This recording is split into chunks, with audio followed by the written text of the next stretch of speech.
দেখেন, আমি আগে বলি, সবসময় বলি, পাহাড়ি জনগণ খারাপ না, খারাপ হলো রাজনীতিবিদরা।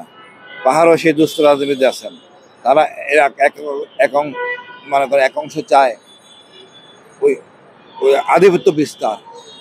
শান্তি চুক্তি করা হয়েছে, এটা জনগণের সাথে আলোচনা না করেই শান্তি চুক্তি করা হয়েছে।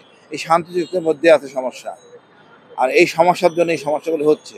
এখন সেনাবাহিনী পার্বত্য চট্টগ্রামের, আমরা সেনাবাহিনীতে আমরা নিজের ইচ্ছে অনুযায়ী নেই।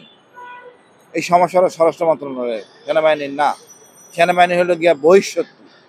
তো আমরা দেশপ্রেমে আবদ্ধ হইয়া সরকারের আদেশে মূলত পার্বত্য চট্টগ্রামে কষ্ট করি। আমাদের দুর্গম পাহাড়ি এলাকায় ক্যাম্প করে থাকি, ক্যাম্পে আমরা থাকি। এখানে যে জীবন কত কষ্টের বোঝানো যাবে না। আমরা স্বেচ্ছায় নাই, আমাদের কোনো বিশেষ ভাতা দেওয়া হয় না। তো ভাতা না দিলে আমি কি কারণে কষ্ট করবো ওখানে? ঢাকা শহরে যে সুযোগ সুবিধা, ঢাকা সেনানিবাসে যে সুযোগ সুবিধা পাই, পাহাড় আমি কেন কষ্ট করব? জনগণ তো আমাদের প্রতি কৃতজ্ঞ থাকা উচিত। কিন্তু জনগণ আমার উপর খেপা, কারণ রাজনীতিবিদ। আমাদের সুশীলরা মনে করে আমরা যদি ওখানে মহাম ফুর্তিতে আসি। আমাদের রাজনীতিবিদদের পাহাড়ে নিয়ে রাখা উচিত, ভ্রমণ করানো উচিত, দেখানো উচিত জীবনটা কেমন কষ্টের। তবে আমি মনে করি পাহাড়ি জনগণ ভালো, এদের আমরা আপন করে নিতে হবে। একটা গ্যাপ আছে, গ্যাপটাকে ক্লোজ করে আনতে হবে, যাতে তারা হোস্টাইল না হয়। হোস্টাইল হবে কেন? আমরা তো সমগ্র এই পাহাড়ে আমরা 1%, এটা আমাদের গর্বের জায়গা। আমরা পাহাড়ে কতটা জাতি বসবাস করি সেটা তো আমরা জানি না। 14টা জাতি বসবাস করি। 14টা জাতি, এমন অনেক জাতি আছে যারা, অনেক জাতি আছে যারা কোনো সরকারি সুবিধাই পায় না। যে খিয়াং বলেন, মুরং বলেন, আমরা মুরংদের নিয়ে বিডিআরে আনতে পারি। তার জন্য তো লেখাপড়া, এত শিক্ষার দরকার নাই তো। আমরা 15 জন মুরংরে নিয়ে আসি বিডিআরে, 50 জন খিয়াংকে নিয়ে আসি। সরকার কোনো সুযোগ সুবিধা তো পায় না। সরকারই যাচ্ছে না সমস্যাটা সমাধান করতে।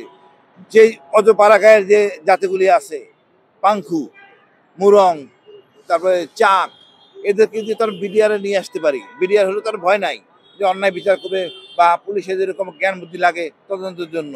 বিডিআরে তো হেডকোয়ার্টারের নিরাপত্তার জন্য কোনো সমস্যা নাই তো। তাহলে রাষ্ট্রের সুবিধা পায়। এদেরকে পাংখু ব্যাটালিয়ান বা পাংখু কোম্পানি, চাক কোম্পানি, সুন্দর নাগা কোম্পানি, মানে আমরা খিয়াং কোম্পানি নাম দিয়ে সুন্দর করে আমরা এদেরকে আমাদের সরকারের সাথে রাখতে পারি, আপন করে নিতে পারি, আমাদের সমস্যা অনেক সমাধান হয়ে যাবে। তারপরে বলবো, দেখেন, একটা সন্ত্রাসী দলকে দমন করা খুব কঠিন না। সরকার যে ঘোষণা দেয়, শান্তি বাহিনী কোনো ক্যাম্প বা কোনো অস্ত্র শত্রু ধরা দিতে পারে, যদি গ্রেপ্তার করা দিতে সহযোগিতা করে, তাকে চাকরি দেওয়া হবে, তাকে পুনর্বাসন করা হবে, তাকে 10 লক্ষ টাকা পুরস্কার দেওয়া হবে। এই কথাটা ঘোষণা দেয় সরকার। বাংলাদেশের মধ্যে পাহাড়ে কোনো শান্তি বাহিনীর বা জেএসএস ইউপিডিএফ যাই বলেন, তাদের কোনো সন্ত্রাসী ক্যাম্প থাকবে না। তাদের জীবন চালিকা কষ্টকর হয়ে পড়বে। কিন্তু সরকার তো ওইদিকে যাচ্ছে না। সরকার তার নিজের মতো কিন্তু শীর্ষ সন্ত্রাসীর নাম দিয়ে একে ধরিয়ে দিন পুরস্কার।